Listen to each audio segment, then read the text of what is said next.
Don't emulate reality, and don't make a cartoon. If it's not broke, break it.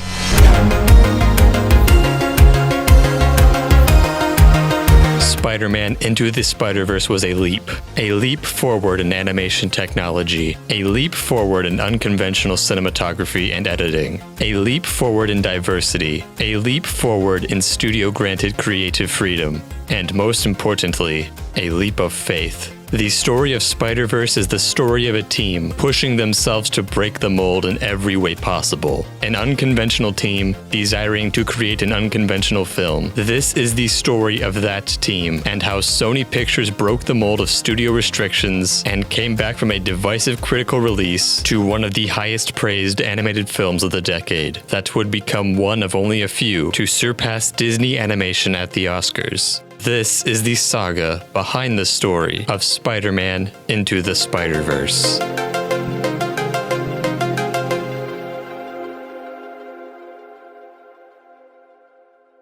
It's a new thing that hasn't been done. I mean, from the very beginning, we were like, can we make a movie that feels like you're walking inside of a comic book? Spider-Verse is a film deeply rooted in the form and history of comic books, not just in the aesthetic design, but in the way the story is told. But even with this film's reach into history, many of its choices are based in modern creation, including the main character in the film, Miles Morales. The first appearance of Spider-Man was in August of 1962, but Miles Morales did not appear until 2011. The first concepts for Miles Morales appearing in a Marvel comic dates back to 2008, right before Barack Obama would be elected President of the United States of America, the first African-American president the country had ever had. At the time, this marked a major moment in the culture and history of America that was being felt around the country, including at the offices of Marvel Comics. The teams behind the creation of Marvel's popular comic book characters saw the election of Barack Obama as an indication of a changing society, and Marvel Comics wanted to evolve along with American society. As then Editor-in-Chief Axel Alonso stated, when we were planning Ultimatum, a comic storyline that involves the character Magneto attempting to destroy the world, we realized that we were standing at the brink of America electing its first African-American president, and we acknowledged that maybe it was a good time to take a look at one of our icons. With Barack Obama being elected, Marvel Comics decided they wanted to introduce more ethnically and racially diverse characters into their stories. Planning the Ultimate Universe storyline granted the team the perfect opportunity to let someone new take up the mantle of Spider-Man. While writing the Ultimate Marvel storyline, the team came up with the idea to have Peter Parker be killed in the 2011 storyline, Death of Spider-Man, giving the team the creative opportunity necessary to develop a new African-American version of Spider-Man that would be known as Miles Morales. The main creation of the Miles Morales character was done by writer Brian Michael Bendis and artist Sarah Pichelli. Bendis and Pichelli took much inspiration for the design and character of Miles from the scene in the show Community, where Donald Glover is shown wearing Spider-Man pajamas. After seeing Glover in this outfit, Bendis said, "He looked fantastic. I saw him in the costume and thought, I would like to read that book. So I was glad that I was writing that book." With this inspiration in mind, the design for Miles was drafted, and he appeared in Fallout No. 4 in August of 2011. After Spider-Man dies in this storyline, Miles Morales becomes the next Spider-Man. While Marvel Comics was glad to welcome this new iteration of Spider-Man, it would be many more years before Miles Morales would gain his chance to be the new Spider-Man on film. At the time of the introduction of Miles in the comics, Sony Pictures, the company that owns the film rights to Spider-Man, was well into the process of creating their next incarnation of Spider-Man, The Amazing Spider-Man, starring Andrew Garfield, that was set to release in the summer of 2012. Originally, Sony had planned to produce a trilogy of Spider-Man films with this new character, but while the films were financially successful, both films in the Amazing Spider-Man series, especially the second one, were very divisive among both critics and the fans. After the release of The Amazing Spider-Man 2 in May of 2014, overall morale and excitement for the Spider-Man franchise was starting to dwindle. At this point, there had been 5 live-action Spider-Man feature films created by Sony, and of these 5, 3 were received with mixed reactions. By 2014, the Marvel Cinematic Universe by Disney had gained major traction, and the general public was losing interest in the Spider-Man films being created by Sony. Sony needed to reinvigorate interest in the franchise, and so, the company set out to draft a new plan that would ensure the resurgence of Spider-Man in popular culture. However, during the creation of this new plan, Sony had much larger issues to worry about. Sony Pictures Entertainment is reeling from what may be the biggest and most devastating computer hacking in Hollywood's history. Last week, employees logging into their computers were greeted with the following image on their screens: hacked by #GOP over a picture of a sinister-looking red skeleton. It was not the Republican Party that carried out the attack, we should note. GOP reportedly stands for Guardians of Peace, a previously unknown group now claiming credit for the hack. On November 24, 2014, a hacker group that called themselves the Guardians of Peace had infiltrated the Sony servers and began to leak all of the valuable information they had been able to steal. This information included confidential employee data, such as information about the employees' families, emails, and salary. Additionally, copies of unreleased films, scripts, and future project outlines had been ripped from the servers. Why did the hacker group take the time to infiltrate the Sony servers and release all of this information? The Guardians of Peace made many claims and threats, all of which surrounded a new film Sony had planned on releasing, The Interview, directed by Seth Rogen. The synopsis of the film surrounded two journalists who had managed to set up an interview with North Korean leader Kim Jong-un. With this interview, they hope to legitimize their journalistic careers, but the American government steps in and recruits the two interviewers to instead murder Kim Jong-un. The film therefore follows these two journalists being tasked to murder Kim Jong-un. Guardians of Peace demanded this film not be released and threatened even worse repercussions if Sony did go forward releasing the film. In addition to leaking more Sony data, the group threatened that terrorist attacks would occur at any theaters showing the film. With these threats of violence, many theaters refused to screen the film, and so Sony instead released the film digitally, with a very small theatrical release shortly after. While the North Korean government denied any claims of involvement in this hack, the United States government claimed to have found information supporting the idea that the hacker group was sponsored by the North Korean government in an effort to prevent the film that was seen as defaming and threatening towards the North Korean leader Kim Jong-un.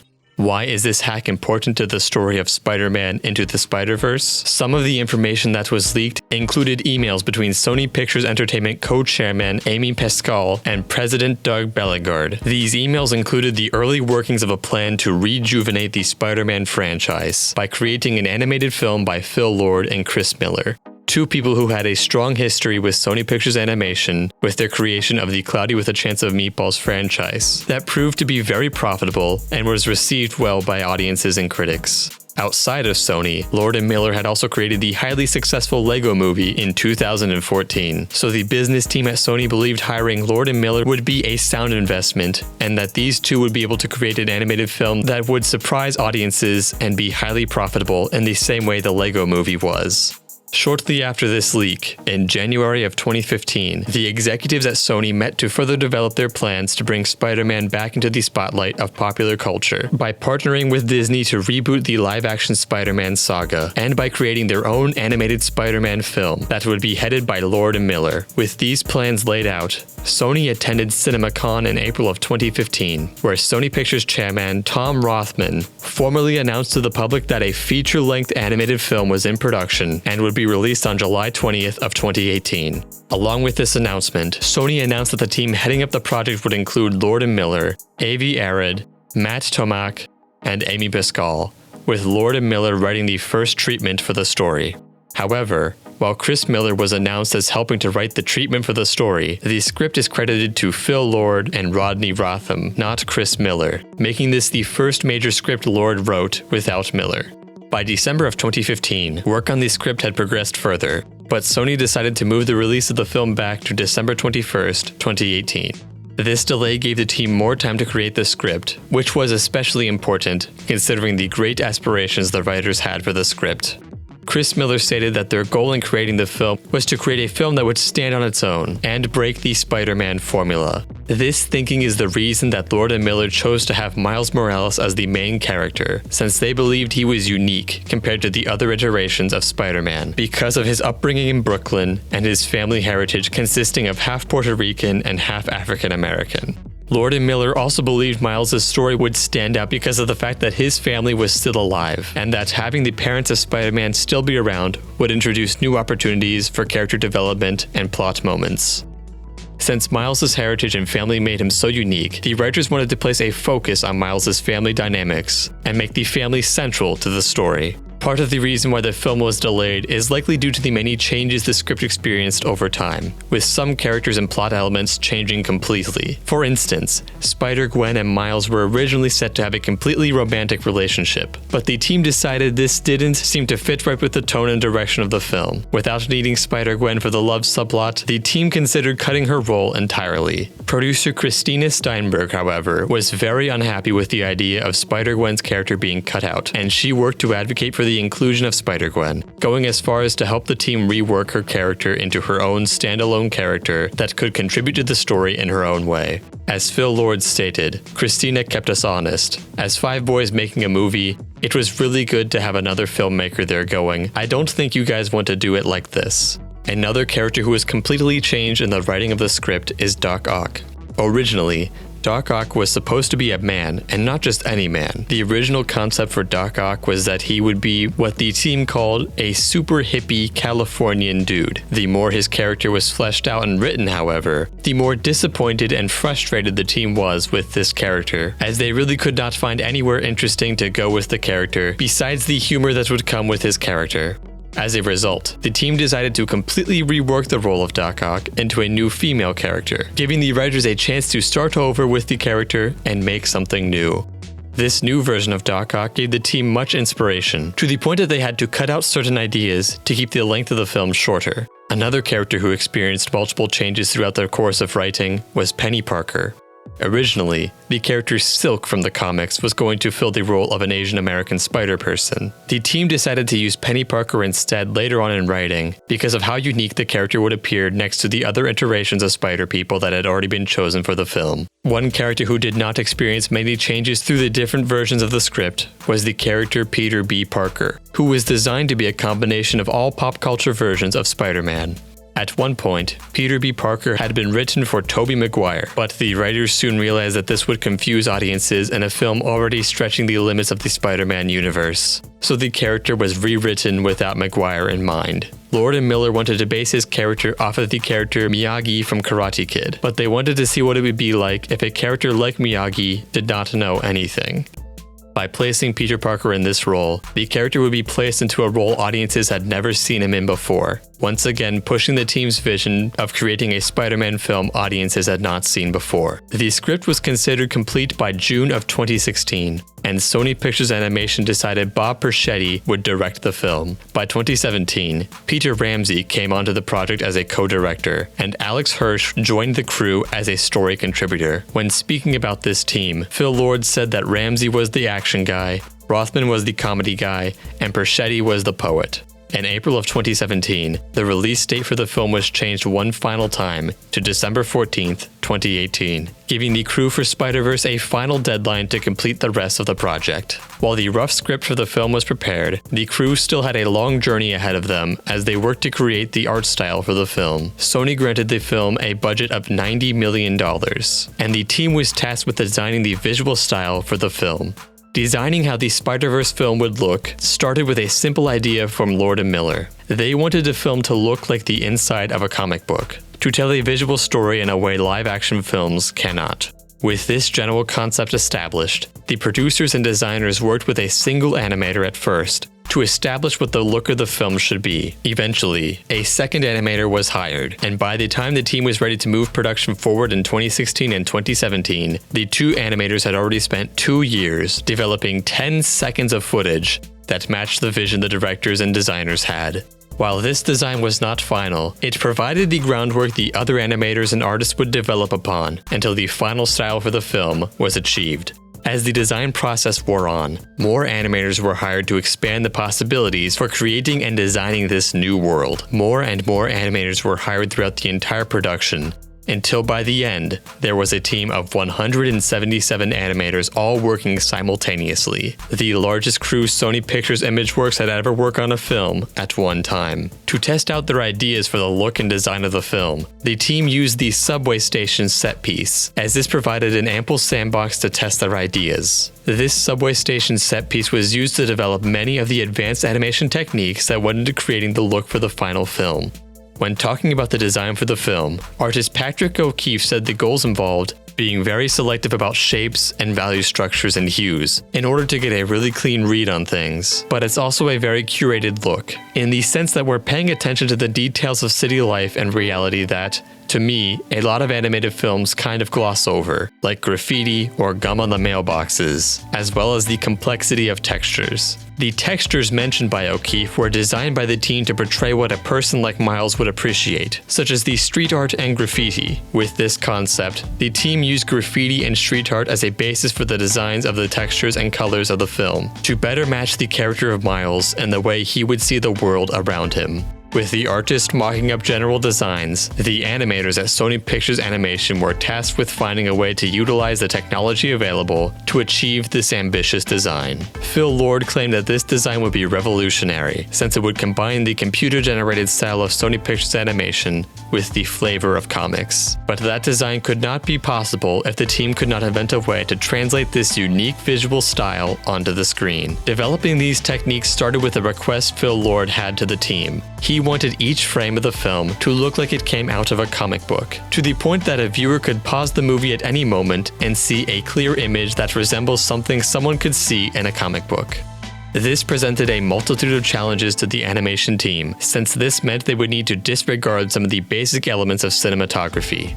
Animated films, including the animated films Sony Pictures Animation had created up until this point, typically attempt to emulate reality as close as possible, to the point that the computer-generated cameras used in CGI animation are based off of real cameras and lenses. As such, animated films typically follow basic rules of cinematography and work to achieve the same kinds of effects one would see in a normal live-action film, such as moving objects having a motion blur to them and the camera having a depth of field, with the focus of the frame being crisp and in focus, while the unimportant parts of the frame would be out of focus and blurry.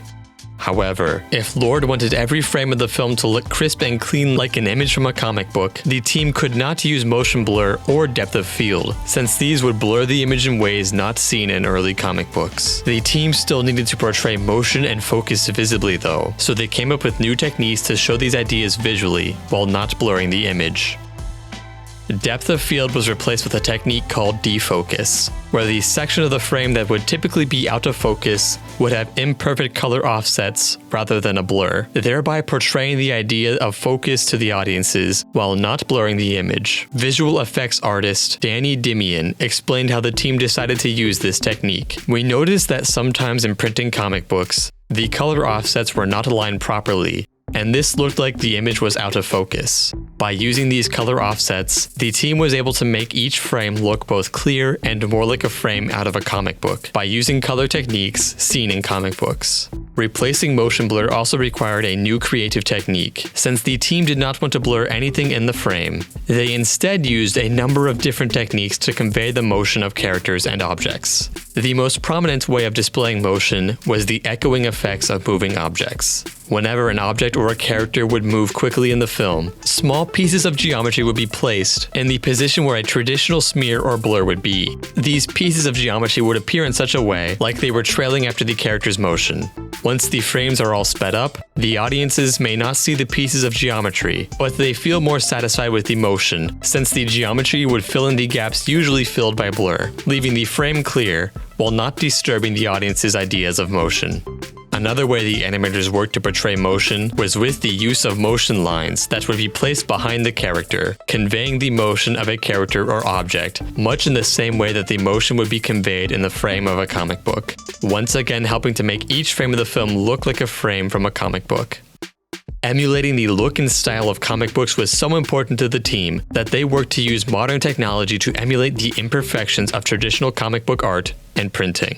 One technique lifted from classic drawings was the use of halftones. Halftones are an artistic technique that works to simulate the idea of something continuing by using dots that varied in size. The artist also used Ben-Day dots, the dots readers were accustomed to seeing in classic comic books. These dots were the result of a printing technique created by Benjamin Day in 1879. The technique was adapted in the 1950s and 60s by the comic book industry as a cheap way to portray shading and secondary colors, where dots of two or more colors would be placed close together to create the look of a secondary color without having to spend the extra money to print the secondary color directly.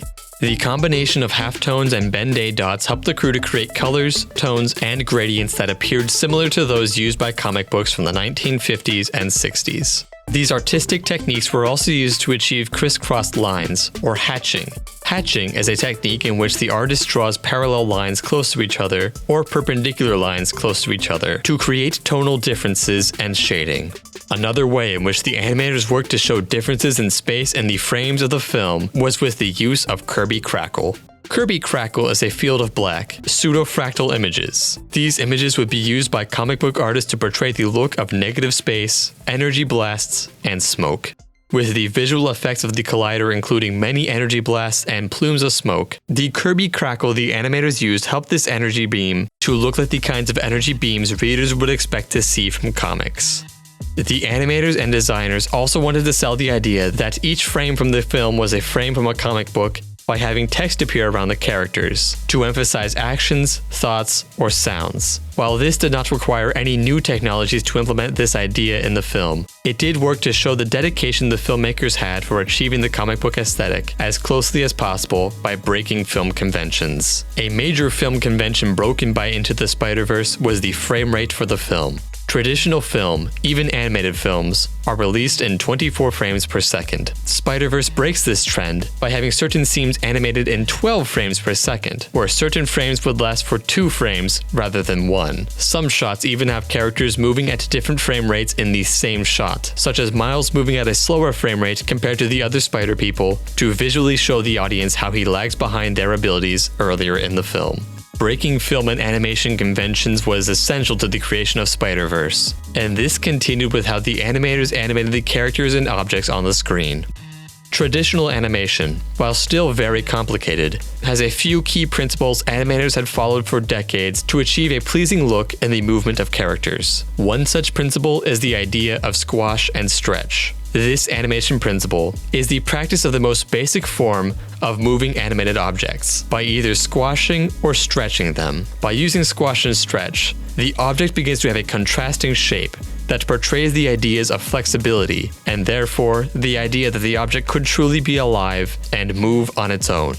When squash and stretch isn't used in animation, the object appears to be rigid, to the point that it does not appear to have a life of its own. While Spider-Verse did use some squash and stretch in the film, especially for the character Spider-Ham, whose entire animation motion is designed after the classic Warner Bros. Animations that highly utilize squash and stretch, some of the motions in Spider-Verse use different animation techniques to achieve the same effect without using squash and stretch specifically. Director Bob Perschetti claimed that the idea behind that was, if we want something to have the equivalent of squash and stretch, let's telescope it. So the leg all of a sudden goes 3 times longer for 1 or 2 frames. We started to come up with all of these little substitute versions of the rules of animation, so that in texture it felt different, but it still achieved the same goal, to either feel weight or anticipation or impact. Creating unique animation techniques like those described by the director allow for Spider-Verse to have its own unique visual style that helps it to stand out among the many other animated films released in theaters. A new technique that required the animators to develop a new technology was the use of multiple frames on the screen at the same time. This way of arranging shots clearly draws inspiration from the layout of frames in a comic book, but translating this look onto a screen involved the development of new technology. The crew created a new camera array for their animation software that allowed them to project 7 different angles on the screen at the same time, while also allowing each of these different angles to have their own unique styles in the final render. Multiple cameras were essential to creating this look for the film, and the use of multiple cameras was also important for the use of the glitching effect that would appear throughout the film. Glitch effects were achieved by using the multiple cameras that mirrored the multiple universes. Each camera would be set on the same character doing the same animation, but would be treated differently to emulate the idea of multiple varying realities and to create a fragmented and artistic look. All of these effects and technologies were developed to help the film move further away from reality and from tradition, so that it would stand out. This idea of distorting reality for the sake of artistic vision continued with the modeling for the film, as some of the models in the film were designed to look different from the way one would expect them to appear in real life, to play into whatever the mood and focus of the scene is. For instance, the scene where Miles takes his leap of faith includes many buildings that would not be seen in the real-world New York City. These buildings are curved rather than standing up straight, and through this, the buildings push the viewer's attention towards Miles rather than the city itself. These modeling choices also play into the emotional context of the scene, as the only focus of the scene is the internal conflict in Miles as he seeks to finally take his leap of faith. With all of these animation techniques and technologies planned and prepared, the team worked hard to create the film. Once scenes were animated, the colors would be further manipulated by multiple teams to achieve the color style desired. After a scene was rendered in CGI, it would be sent to 2D animation artists, who would color and animate over the CGI animation to create the desired visual style. When the animation for a shot was complete, it would be sent to the color department to color grade the film. The team once again chose to break the mold with the way they color graded the film, by straying away from traditional film hues and colors and more towards the color styles of music videos. The team would shift the colors using settings and hues that were traditionally only used in music videos, and through this, the team gave Spider-Verse a distinct look in the way that the colors appeared on screen. Finally, in October of 2018, after years of work creating the design for the films and inventing new techniques and technologies to achieve the desired style, the animation for Spider-Verse was complete. The final rendered version of the film varies greatly from some of the earlier cuts of the film. Spider-Verse was unconventional in the way that the film was made, since it was edited, with many scenes and concepts removed, something not traditionally done in animation, since the script is usually strictly edited in writing, to ensure that no time is wasted creating art that will not be needed. Lord and Miller, however, had so many ideas for this film that they wanted to include, and so some had to be cut. The initial animatic rough pre-visualized cut of Spider-Verse was well over 2 hours long, an unusually long length for an animated film. Most of the team blamed this extended length on the writer's approach to creating the story, where they chose to add as many elements to the story as possible, see what works, and then cut the rest. Deciding what to cut to help make the film shorter was difficult for the filmmakers, as they wanted the film to be long enough to tell the entire story they had planned, but short enough so that kids watching wouldn't get bored or distracted. With this in mind, the team worked to see what elements of the story could be cut from the film. Some of these cut scenes were released to the public in the home release version of Spider-Verse, that included the alternate universe cut, a cut of the film with some of the cut and deleted scenes reinstated, although none of them are complete, since they were cut during different early stages of production. A major element that was cut from the original version of Spider-Verse was the relationship with Miles and his roommate, Gong-Kei, who was set to have a much larger role in the original version of the film. In fact, in early versions of the film, Miles was bit by the radioactive spider while hanging out with Gong-Kei, rather than with his Uncle Aaron. After Miles was bit by the spider, Gong-Kei would have shown Miles their universe's Spider-Man movies, played by the actor Todd Cruise, an alternate universe version of Tom Cruise. Following how Todd Cruise would train in the film, Miles and Gong-Kei would work together to push Miles to his best state, to the point where they even attempt to develop their own inferior version of web shooters, made out of fishing poles.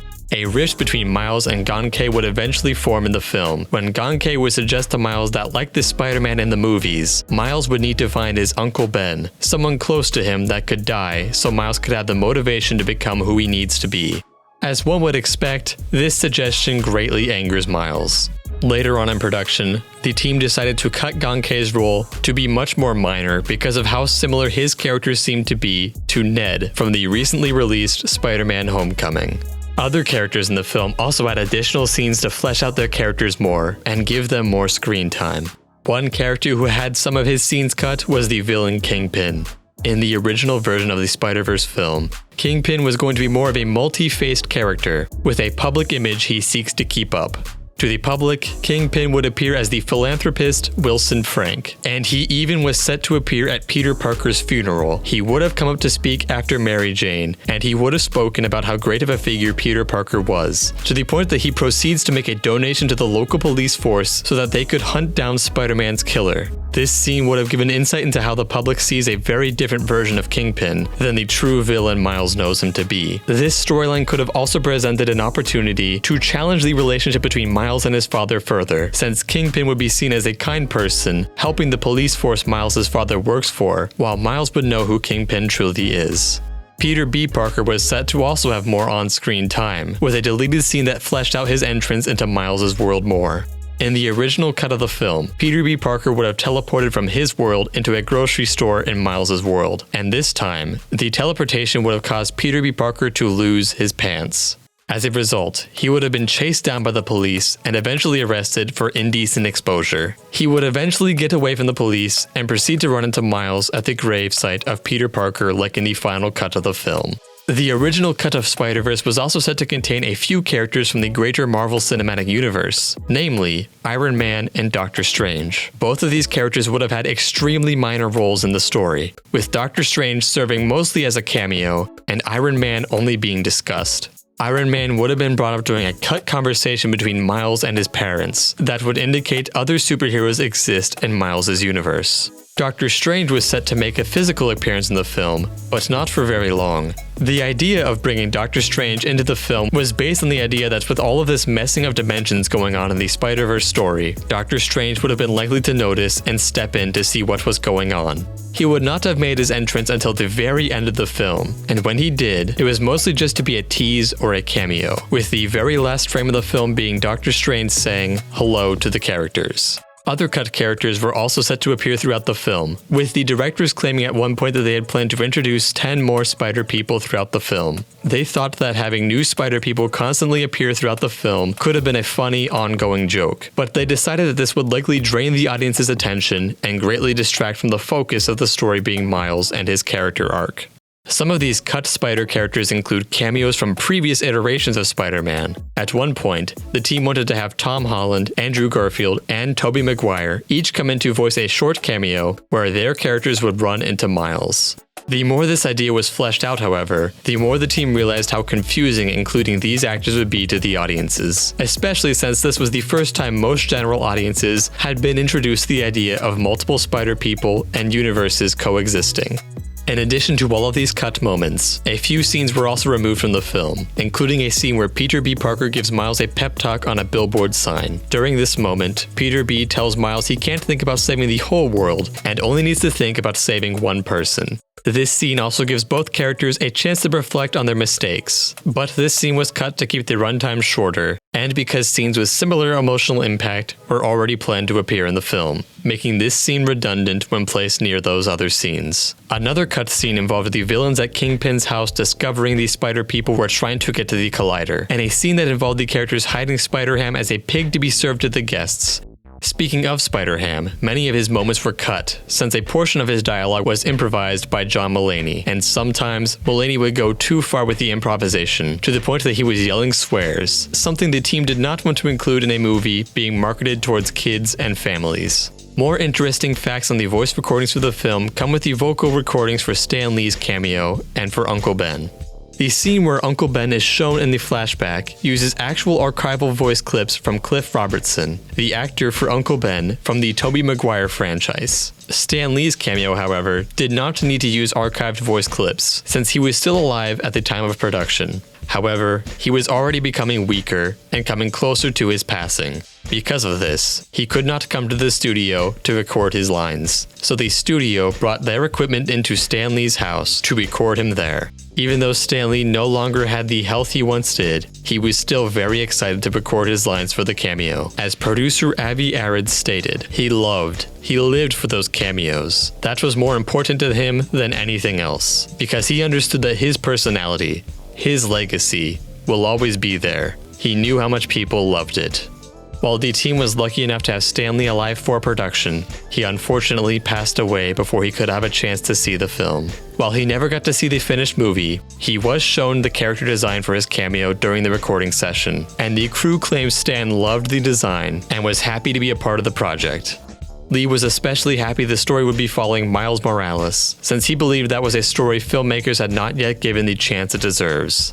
Once all of the main aspects of production were complete, focus for production could move on to creating the music for the film. The soundtrack for Spider-Verse was a combination of a traditional film score composed by Daniel Pemberton and a soundtrack with songs created by Juice WRLD, Post Malone, Sway Lee, Nicki Minaj, Ski Mask, Lil Wayne, Ty Dolla $ign, and XXXTentacion. The songs produced by these artists were implemented into the film to give the soundtrack the flavor of the kind of music a teenager like Miles would actually listen to. For creating the film's soundtrack, Daniel Pemberton wanted to create something that, like the visuals of the film, would break conventions. So, when he was interviewed for the job, he claimed that he wanted to record the traditional film score with an orchestra, and then place it onto a vinyl, where the music could be manipulated to include the effects usually reserved for a DJ in other music genres, such as record scratching.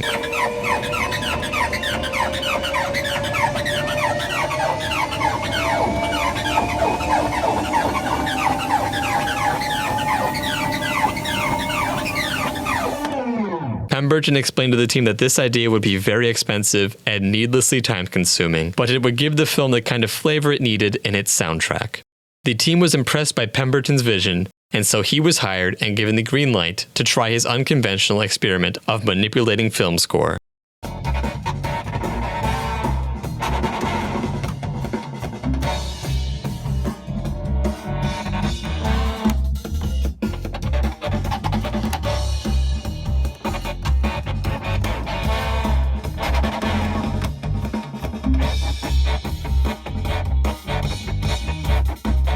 In addition to this score and the soundtrack created for the film, a third soundtrack for the songs created for the album A Very Spidey Christmas that appears in the film was created with artists from the film performing on it. This soundtrack was then released online on December 21st as a way to promote the film. After all of the music had been created, the film went through some final changes and was ready to be released to the public, with the film premiering on December 1st, 2018 in Los Angeles, California. Shortly after, on December 14th, 2018, the film was wide released to the rest of the public. The film was very successful monetarily, with the film earning $375.5 million worldwide. $190.2 million came from the United States and Canada alone, making Spider-Verse the highest-grossing Sony animated film in those territories. Not only did the film make a large amount of money for Sony, but the film was also very well received by audiences and critics, with people praising its story and groundbreaking visuals.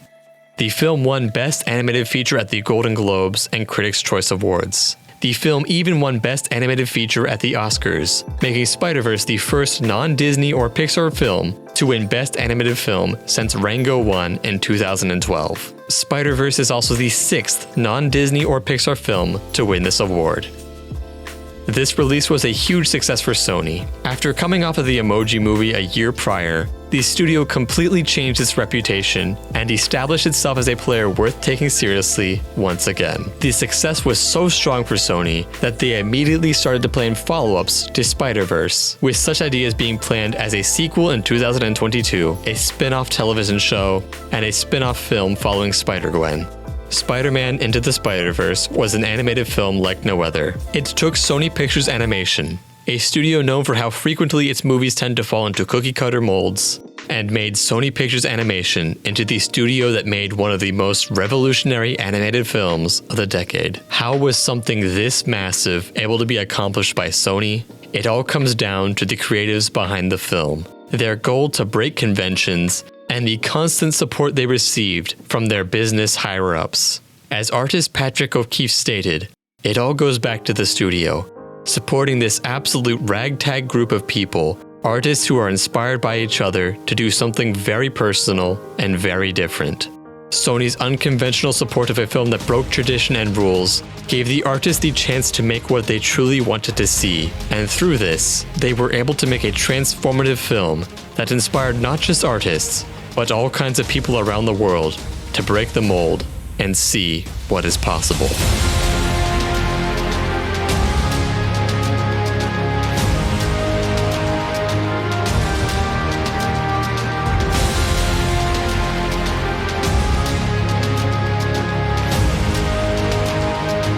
Thank you for watching this episode of Production Chronicles. To see more concept art and behind-the-scenes photos from Spider-Man Into the Spider-Verse, make sure to follow us on social media. Links to all pages are in the description. If you enjoy our show and would like to help support the future of Production Chronicles, please leave a like and subscribe with notifications on. Also, feel free to leave a comment telling us what you would like to see in future Production Chronicles episodes. If you would like to help support our show monetarily or purchase film-inspired merchandise, check out the description of this video for active links to support Production Chronicles. To watch more episodes of Production Chronicles, select an episode on your screen now. Thank you again for watching and supporting Production Chronicles.